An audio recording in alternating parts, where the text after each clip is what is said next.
Since my Space Engineers and X4 reviews are my most popular, I suppose I should mention, I am a huge sci-fi junkie, specifically for space sims. Like, just put me in a spaceship, chuck in the ability to build, trade, shoot, mine, whatever, I'm set. It's a simple enough formula, but still very complex to get right. The X series has practically solidified it, and I'm always welcome to new spins on it, and this such spin is Avorion from Boxelware. I hope I'm saying Avorion right. Now this was a Steam Early Access game that just came out a while back. It's been here for a few years and I've definitely touched in and out of it, and I gotta say, it's definitely a good contender amongst all the bigger space games out there. As per my usual reviews, I'm going to break down graphics, presentation, sound, gameplay, and replayability. Starting with presentation. In the beginning, the game gives you a cold drop into space. This can go one of two ways. It can go from, that's okay, I don't need much hand-holding, or what do I do? Thankfully, there's a little tutorial guy who will give you some direction, mainly mentioning the big goal of the game, which I'll talk about later. Continuing presentation, the graphics of the game are a bit blocky at first, but there's a reason for that. All ships are built block by block. They even have a ship editor that you can build your own ship with, and it's a pretty easy process just as long as you mine the materials needed. But to sum up the rest of the game's presentation, it's a bit bare bones. You have a basic user interface that gets the job done, and frankly that's sometimes good. Everything's pretty clear cut, like your shields, energy, ship HP, and the like. You can easily access a variety of menus with ease just by holding the shift button and entering a special little cursor mode. But for sound design, I found it's a bit basic in this game. There's ships that go pew pew and vroom vroom through space, then there's also some nice chill ambient music for you as you travel or explore. There's not much to talk about for presentation, but this is a sandbox game. It's all about gameplay. And as for that, it's a space sim. You can do combat, trade, mine, build your own little empire if you want, but the big goal, as I said earlier, is to make it to the center of the galaxy. The game has multiple resources, starting with iron and titanium being the weakest, on the outer rings of the star system. But the most powerful material, Avorion, hey, that's the title of the game, is in the center. These materials make the most essential parts of a ship, but higher tier stuff has more unique blocks you can build with it, like say shield generators, which will give you shield HP, warp cores, which make your ship warp longer, or hangars for housing little fighters. There's a lot of little ways you can personally customize and build your ship. Though there are some limitations in place so you don't just instantly make a moving Death Star. You have to staff a crew and build crew quarters for them. This starts as a small snowball for simple ships. It's easy to park next to a station, grab a handful of people, and be on your way. But the bigger your ship gets, the more people you'll have to pay to maintain it. It'll also be very costly to build, but ultimately I should say that yes, you can build a moving Death Star if you really want to. I personally like smaller, more mobile ships, so I can fly easily and not worry about crashing into things so much.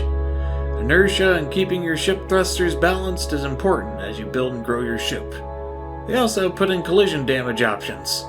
I personally play with it off because I am impatient and like to shove my ship right into that docking port like a sandwich in my mouth after fast. So if you want to not have a catastrophic crash or are new and just wanting to learn how to fly, this is a nice option.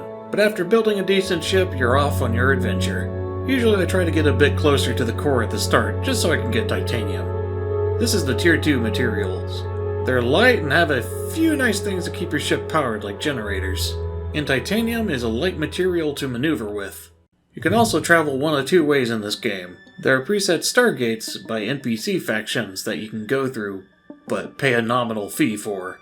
You can also hyperjump between sectors. This might take a bit more time if your ship doesn't have a good jump range, but it's free. Most of the sectors are mainly empty space, but the game reveals to you if there's something worth going there for with a little flashing dot on your map.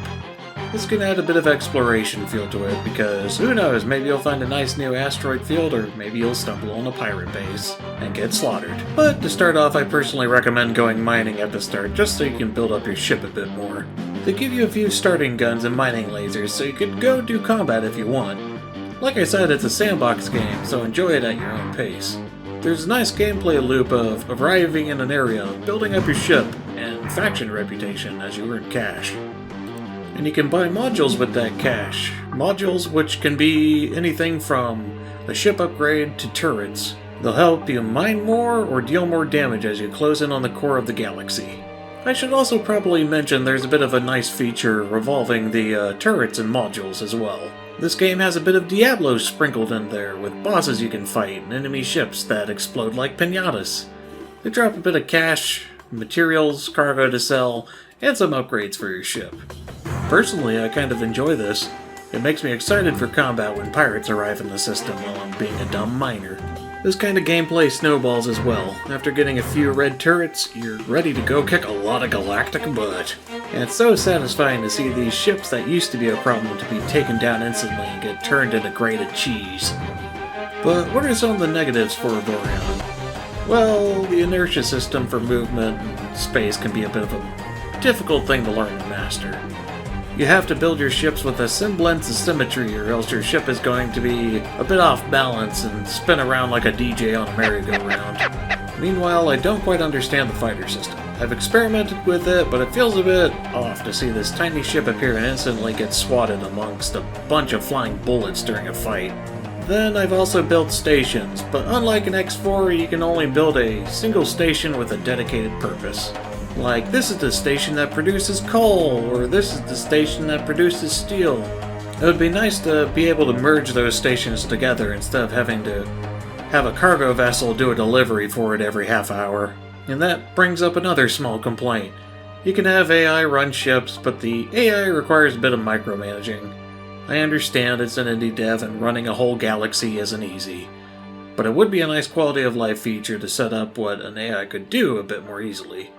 They can still guard and escort ships while you still have a whole fleet at your disposal and do simple tasks like mine, but it seems like they only do that if you're in the system.